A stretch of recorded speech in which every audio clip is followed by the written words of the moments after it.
जैसा कि हमने पिछले एपिसोड में देखा था कि सभी लोग एक सिटी में पहुंचते हैं जिसका नाम घोस्ट सिटी होती है। और वहां पे काफ़ी सारे जल्लाद भी होते हैं जो हंटरों को मार के उनके लाइफ एसेंस को सोख के अपनी ज़िंदगी को आगे बढ़ाते हैं। और ऐसे ही करके काफ़ी सारे जल्लादों ने काफ़ी सारे हंटरों को भी ख़त्म कर चुके हैं। और दूसरी तरफ हम 13 नंबर और बीहुआंग और डीमन किंग को देख रहे होते हैं जो अपने तरीके से सभी हंटरों से निपट रहे होते हैं। और डीमन किंग इस जगह के बारे में यहाँ के घोस्ट से पूछ रहा होता है। और हम देखते हैं कि यहाँ के घोस्ट अब डीमन किंग को अपना राजा मान चुके हैं और उसके ही पीछे पीछे आगे बढ़ रहे होते हैं। और डीमन किंग जिन भी घोस्ट को हराता है वो सभी घोस्ट अब डीमन किंग को अपना राजा मानने लगते हैं और उसके पीछे पीछे आगे बढ़ते हैं। अब दोस्तों उसके आगे और हम देखते हैं कि जिया जो दर्शकों को बता रही होती है कि हमारे दोस्तों हमें एक महत्वपूर्ण जानकारी मिली है उस घोस्ट सिटी से। हमें ये पता चला है कि घोस्ट सिटी का राजा राजा चूस उसकी आत्मा अभी भी वही है और भारी संभावना है कि उस राजा को पता है कि गॉड्स के गेट कहाँ है और हम अब आसानी से गॉड्स के गेट को ढूंढ पाएंगे। लेकिन दोस्तों कुछ और भी बताना है आप लोगों को। काफ़ी दुखद है कि इस प्रतियोगिता को देख के काफ़ी लोगों ने इस प्रतियोगिता को छोड़ दिया है और कुछ लोग मारे गए हैं। सिर्फ 84 लोग ही बचे हैं और हमने उनको लोगों के लोकप्रिय के रैंकिंग के अनुसार बांटा है। हमारी लोकप्रिय टीम फायर ड्रैगन टीम जो प्रथम स्थान पे है और किंग फैन की टीम जो सेकंड रैंक पे है। और ऐसे ही काफ़ी सारी टीम अभी भी उस घोस्ट सिटी में अभी भी घोस्ट से लड़ाई कर रहे हैं और घोस्ट के गेट को ढूंढ रहे हैं। और उसके बाद हम डीमन किंग को देखते हैं जो लगातार सभी घोस्ट को बारी बारी खत्म कर रहा होता है और जो हार मान जाते हैं उन्हें वो अपने साथ मिला लेता है। और ये सब देख के सभी दर्शक काफ़ी खुश होते हैं और सभी लोग डीमन किंग को काफ़ी पसंद करने लगते हैं। और उसके बाद हम देखते हैं कि डीमन किंग एक घोस्ट को हरा के कहता है कि तुम्हारा हथियार सचमुच बहुत अच्छा है, अब यह मेरा है। और उस हथियार से डीमन किंग कई घोस्ट को ख़त्म कर रहा होता है और कई घोस्ट को अपने साथ मिला रहा होता है। और ये सब देख के सभी दर्शक काफ़ी खुश होते हैं, कहते हैं कि सचमुच किंग फैंग भाई तो सचमुच काफ़ी स्ट्रांग है। वो अपने रास्ते में आने वाले सभी घोस्ट को एक ही झटके में ख़त्म कर दे रहे हैं और कई घोस्ट को तो उन्होंने अपने साथ ही मिला लिया। तभी हम एक घोस्ट को देखते हैं जो और वो कहता है कि मैं ताकत का सम्मान करता हूँ, इसीलिए मैं आपके सामने झुकता हूँ और बिना लड़े मैं आपको अपना राजा मानता हूँ।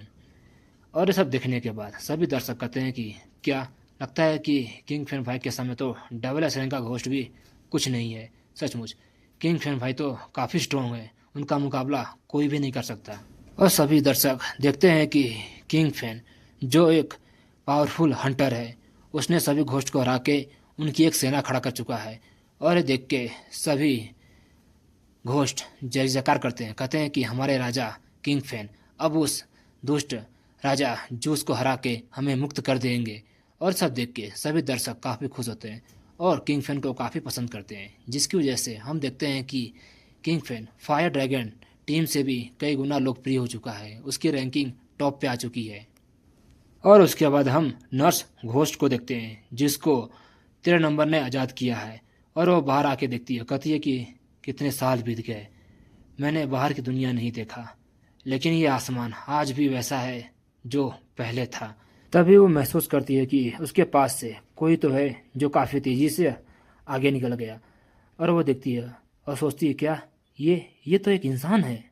तभी वो पीछे पलट के देखती है और वो देखती है कि काफ़ी सारे घोस्ट उसकी तरफ काफ़ी तेज़ी से बढ़ रहे हैं और उसको देख भी नहीं रहे हैं और उसके शरीर के टुकड़े होने लगते हैं। और वो चिल्लाते हुए कहती है कि अरे तुम लोग क्या पागल हो चुके हो, तुम्हें नहीं पता इसको जोड़ना इतना आसान नहीं है, प्लीज़ उसको कुचलो मत, उसको फेंको मत। और वो अपने आप को संभालते हुए सोचती है कि जब जब मैं उस अस्पताल में थी तब भी मैं संघर्ष कर रही थी, आज मैं बाहर हूँ फिर भी मैं संघर्ष कर रही हूँ, लेकिन लेकिन वो एक इंसान है। क्या वो महल की तरफ जा रहा है? कहीं वो राजा चूस को चुनौती तो देने नहीं जा रहा है? सभी घोस्ट को आज़ाद करने का सिर्फ एक ही रास्ता है, राजा चूस की आत्मा को खत्म करना। ताकि उसके द्वारा दिए गए श्राप भी खत्म हो जाए। लेकिन इस इंसान को देखने के बाद मुझे उस नायक की याद आ रही है जिसने काफ़ी समय पहले हमें आज़ाद करने के लिए अपनी जान दे दी थी। चाहे ये इंसान हो, चाहे ये आत्मा हो, चाहे ये कोई भी हो, अगर ये राजा चूस को ख़त्म करता है तो ये हमारे लिए एक राजा ही है, हमारे लिए भगवान से कम नहीं है ये। मैं उम्मीद करती हूँ कि ये अपने मिशन में कामयाब हो और उसके बाद सीन शिफ्ट होता है और हम तहखाने के सबसे गहरे हिस्से में देखते हैं। और वहाँ पे जितने भी घोष होते हैं वो काफ़ी डरे हुए होते हैं। कहते हैं कि ये कैसा इंसान, इतना खतरनाक, इतना ताकतवर, भागो यहाँ से, भागो यहाँ से। और वो कोई और इंसान नहीं, 13 नंबर ही होता है। उसकी किलिंग और देख के सभी घोस्ट काफ़ी डरने लगते हैं। और सब देखने के बाद 13 नंबर कहता है, क्या ये आखिर किस इंसान से डर के भाग रहे हैं। और 13 नंबर कुछ ढूंढ रहा होता है और वो एक लाइब्रेरी में आता है और सोचता है कि ये वही जगह है जहाँ सभी कैदियों की जानकारी होगी और उस कैदी के बारे में भी जानकारी होगा जिस कैदी ने ये विद्रोह शुरू किया था एक इंसाफ के खिलाफ, लेकिन उसको कैद कर दिया गया। वो यहीं कहीं ज़रूर होगा। तभी 13 नंबर कुछ देखता है और वो काफ़ी शौक में आ जाता है। और उसके बाद सीन शिफ्ट होता है और हम बी हुआंग को देखते हैं जो इस राज्य के महल की लाइब्रेरी में आगे बढ़ रहा था और सभी घोस्ट को ख़त्म कर देता है अपने रास्ते में आने वाले। और वो लाइब्रेरी में आता है और सोचता है कि कहानी के मुताबिक ये शहर तब बर्बाद हुआ जब इस शहर के ऊपर एक रक्त चंद्र दिखने लगा। उसकी वजह से ये पूरी जगह लाल हो गई। और कहानी के मुताबिक ये भी है कि जब गॉड्स यहाँ से जाने लगे तब उन्होंने एक गेट खोला, उसकी वजह से वो रेड मून दिखने लगा और राजा भी पागल हो गया और उसने अपने प्रजा पे अत्याचार शुरू करने लगा। आखिर सच क्या है इसके बारे में कोई भी नहीं जानता, लेकिन मुझे उम्मीद है कि उस प्रश्नों के उत्तर इसी लाइब्रेरी में होगा। और उसके बाद सीन शिफ्ट होता है और हम एक जाइंट घोस्ट जल्लाद को देखते हैं जो सभी हंटरों को मार रहा होता है। कहता है कि तुम्हारे हिम्मत कैसे हुई यहाँ आने की, अब तुम्हें मरना होगा और मेरा खाना बनना होगा। और सब देख के सभी हंटर काफ़ी डरने लगते हैं। कहते हैं कि भागो, लगता है कि अब हम मरने वाले हैं। तभी हम देखते हैं कि उस जाइंट घोस्ट के सामने एक स्पेयर आके गिरता है और वो हंटर कहते हैं कि लगता है कि अब हम बच गए। तभी वो लोग कहते हैं कि अरे वो देखो, ऊपर देखो, वो कौन है। और हम देखते हैं कि ये कोई और नहीं, डीमन किंग होता है। और डीमन किंग कहता है कि घोस्ट और हंटर सभी मेरी बात सुनो, आपस में लड़ना बंद करो और मेरे साथ मिलके उस गॉड गेट को ढूंढो।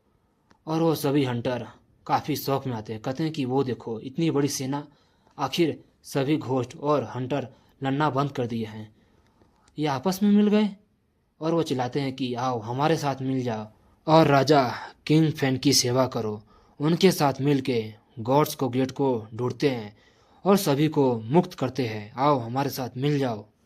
और ये सब सभी इंसान लाइव देख रहे होते हैं और जिया कमेंट करते हुए कहती है कि ये काफ़ी अच्छा है।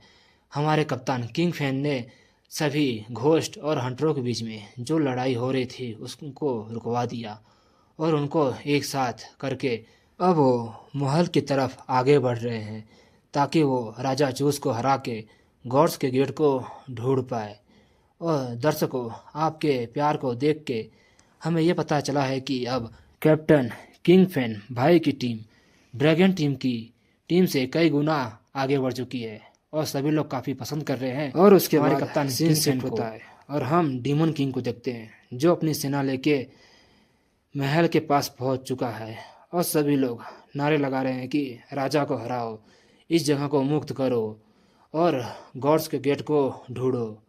और ये सब सुनने के बाद डीमन किंग मुस्कुराते हुए सोचता है कि क्या इस जगह को मुक्त करूं, मैं पागल नहीं हूं। पहले मैं उस राजा को ख़त्म करूंगा और इस जगह पे कब्जा करूंगा और सभी घोस्ट को अपने डीमन कबीले में शामिल करूंगा जिसकी वजह से डीमन और ताकतवर होंगे। लेकिन मुझे ये पता नहीं चल रहा है कि आखिरकार 13 नंबर और बेहुआ आखिर है कहाँ और वो क्या कर रहे हैं और क्या सोच रहे हैं। और ये सब सभी दर्शक लाइव देख रहे होते हैं और सभी घोस्ट कहते हैं कि इस राजा की मूर्ति को तबाह कर दो, इस जगह को बर्बाद कर दो। और ये सब देखने के बाद सभी दर्शक कहते हैं कि हजारों साल बीत चुका है, लेकिन यहाँ के लोग आज भी उस राजा से इतनी नफरत करते हैं कि हजारों साल बाद भी उनकी नफरत कम नहीं हुई है। और उसके बाद डीमन किंग कहता है कि मेरी प्रजा, इस जगह को बर्बाद कर दो और तबाह कर दो और उस राजा को खत्म कर दो, हमला। और डीमन किंग देखता है कि उसके सामने एक गेट है। उस महल के अंदर जाने के लिए उस गेट से होके गुजरना होगा। और डीमन किंग को वो सर कटा घोस्ट बताता है कि अगर इस गेट से अंदर कोई भी इंसान गया तो उसकी लाइफ एसेंस वो ख़त्म हो जाएगी और वो मारा जाएगा, क्योंकि राजा वो सभी लाइफ एसेंस सोख लेता है अपने महल के अंदर। लेकिन हम जैसे घोस्ट जिनके पास कोई भी लाइफ नहीं होता, इसीलिए हम पे इसका असर नहीं होता। लेकिन अगर कोई भी इंसान गया वो पल भर में ख़त्म हो जाएगा। और ये सब सुनने के बाद डीमन किंग कहता है कि ओ तो ऐसी बात है, फिर भी मैं इसको एक बार आजमाना चाहूँगा। तभी वो सर कटा हुआ घोस्ट देखता है और वो काफ़ी शौक में आ जाता है और कहता है क्या ये नामुमकिन है, ये इंसान इतना पावरफुल है, आखिर इसकी उम्र कितनी होगी। ये बैरियर भी अब ओवरलोड हो गया। तभी डीमन किंग की पावर की वजह से वो दरवाज़ा टूट जाता है और डीमन किंग कहता है कि अब ये गेट तबाह हो गया है, अब तुम सभी लोग अंदर आ सकते हो। और डीमन किंग और सभी अंदर आते हैं, लेकिन डीमन किंग सोचता है कि इसके अंदर आने से ही मुझे कुछ अजीब लग रहा है। तभी डीमन किंग अपने सामने राजा चूस की घोस्ट को देखता है और उसके बाद राजा चूस कहता है कि आखिर किसकी हिम्मत हुई मुझे परेशान करने की। और हमें बताया जाता है कि ये राजा चूस है और इसका लेवल ट्रिपल एस रैंक का है और ये सभी घोस्ट को काबू करता है। और उसके बाद डीमन किंग कहता है कि मेरी प्रजा, इस राजा पे हमला करो और इसे ख़त्म कर दो। और हम देखते हैं कि सभी घोस्ट और सभी हंटर उस राजा पे हमला करने के लिए उसकी तरफ काफ़ी तेज़ी से बढ़ते हैं। और ये सब देखने के बाद राजा कहता है कि तुम्हारी हिम्मत कैसे हुई, तुम्हें बताना होगा। और राजा एक चुटकी मारता है और समय वहीं रुक जाता है। और ये सब देखने के बाद सभी हंटर घोष कहते हैं क्या, आखिर यहाँ क्या हुआ, आखिर हम रुक क्यों गए। और उसके बाद राजा कहता है कि तुम लोग की हिम्मत कैसे हुई ये भी सोचने की कि तुम मेरे पास आ भी सकते हो। और हम देखते हैं कि वो राजा अपना मैजिकल स्टाफ ज़मीन पे रख के मारता है, जिसकी वजह से एक किलिंग ऑरा चारों तरफ फैल जाता है। और ये सब देखने के बाद कोई भी घोस्ट या कोई भी हंटर उसके करीब भी नहीं जा पाता और सभी हंटर कहते हैं कि हम इसका सामना नहीं कर सकते, अब हमें वापस ही जाना होगा, नहीं तो हम सब मारे जाएंगे। और ये सब डीमन किंग देख रहा होता है और वो प्रिंसेस घोष कहती है कि राजा आप क्या सोच रहे हैं। और डीमन किंग कहता है कि ये सब देख के मुझे ऐसा क्यों लग रहा है, मुझे मैजिक की महक आ रही है। क्या ऐसा हो सकता है ये कोई घोस्ट ना हो, ये कोई मैजिक हो। और ये सुनने के बाद वो प्रिंसेस घोस्ट कहती है कि नहीं, ऐसा नहीं हो सकता है, मेरे परदादा वो कोई भी मैजिक नहीं जानते थे, सिर्फ ऐसा ही हो सकता है कि उनके मरने के बाद उनकी आत्मा एक घोस्ट बन गई होगी, आप शायद गलत हो सकते हैं। और ये सुनने के बाद डीमन किंग कहता है कि चाहे मैजिक हो या कोई घोस्ट, मेरे हाथों से कोई नहीं बचेगा, आज सभी खत्म होंगे। और डीमन किंग सोचता है कि चाहे ये मैजिक हो या कोई घोस्ट, अगर मैंने इसे हराया नहीं तो यहाँ के लोग मुझे अपना राजा नहीं मानेंगे। वैसे भी डंजन के बॉस को हराने के बाद ही मैं उस डंजन का बॉस बन सकता हूँ। अब इसे हराना ही होगा और मैं बनूंगा इस जगह का नया राजा। तभी हम देखते हैं कि वो राजा अपना मुंह खोल के सभी को अपने अंदर खींच रहा होता है। और ये सब देख के सभी लोग और हंटर काफ़ी डरे हुए होते हैं, कहते हैं कि नहीं, हम दोबारा नहीं मर सकते, हम इसका सामना नहीं कर सकते, हम जीत नहीं सकते, हमें यहाँ से बाहर निकलना होगा। तभी हम देखते हैं कि डीमन किंग उड़ते हुए एक पावरफुल पंच राजा चूस के मुंह पर मारता है। और सब देखने के बाद सभी लोग कहते हैं क्या इतने आसानी से। और हम देखते हैं कि डीमन किंग वो अभी भी नहीं रुकता और राजा चूस के मैजिकल स्टिक को पकड़ के उसे घुमा घुमा के दूर फेंक देता है। और हम देखते हैं कि राजा चूस वो दूर जाके गिरता है और कहता है कि तुम्हारी तुम्हारी हिम्मत कैसे हुई मुझे परेशान करने की, आखिर तुम हो कौन। और हम देखते हैं कि डीमन किंग काफ़ी तेज़ी से राजा चूस की तरफ बढ़ता है, कहता है कि आखिर तुम्हारी हिम्मत कैसे हुई मेरा नाम पूछने की। और हम देखते हैं कि डीमन किंग एक पावरफुल पंच राजा चूस के मुंह पर दे मारता है। और ये सब देखने के बाद वो जाइंट घोस्ट कहता है कि मुझे मुझे पता था इसके जैसा ताकतवर इंसान कोई भी नहीं होगा। और एक हंटर कहता है कि मैं भगवान से प्रार्थना करता हूँ कि अगर मेरा पुनर्जन्म हो तो मुझे ऐसे ही ताकत दे। और ये सब देख के वो प्रिंसेस घोस्ट कहती है कि मेरे राजा मुझे बहुत पसंद है, आई लव यू मेरे राजा। और ये सब जिया भी देख रही होती है और शर्माते हुए कहती है कि सचमुच हमारे कप्तान किंग फैन वो काफ़ी आकर्षक है। वैसे भी उनका स्तर सिर्फ एस रैंक का है, लेकिन फिर भी उनके सामने ट्रिपल एस रैंक का घोस्ट भी टिक नहीं पाया। और उसके बाद सीन शिफ्ट होता है और हम 13 नंबर को देखते हैं। और वो काफ़ी शौक में होता है और कहता है ये इस जगह का सबसे गहरा तहखाना है, लेकिन ये नामुमकिन है। आखिर राजा चूस की आत्मा यहाँ कैद क्यों है। यहाँ तो उस नायक की आत्मा कैद होनी चाहिए जिसने राजा चूस के अत्याचार से इस जगह को मुक्त कराने के लिए लड़ा था। लेकिन यहाँ पे राजा चूस की आत्मा कैद क्यों है। और दोस्तों इन्हीं सवालों के साथ ये एपिसोड यही ख़त्म होता है। मिलते हैं दोस्तों नेक्स्ट एपिसोड में। बाय दोस्तों।